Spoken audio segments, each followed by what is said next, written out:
ვუერთდებით ადგილობრივი არჩევნების ბოიკოტს, არა რუსულ რეჟიმს, არა რუსულ არჩევნებს. განცხადებას რესტორატორები ავრცელებენ. თვითმმართველობის არჩევნებს ბოიკოტს უცხადებენ ემიგრანტებიც.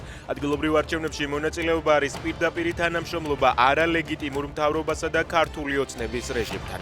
ვკითხულობთ მათ განცხადებაში.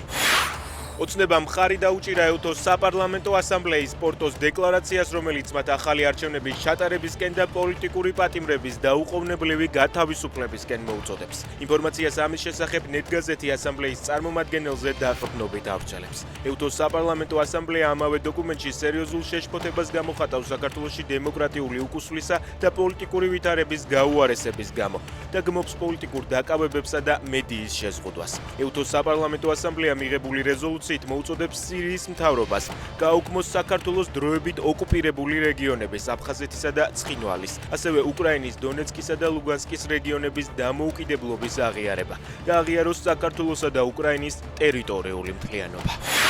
რუსული მედიის ინფორმაციით დღეს დილით მოსკოვში საკუთარი საცხოვრებელი ბინის ფანჯრიდან გადავარდა და დაიღუპა რუსი ბიზნესმენი ანდრეი ბადალოვი.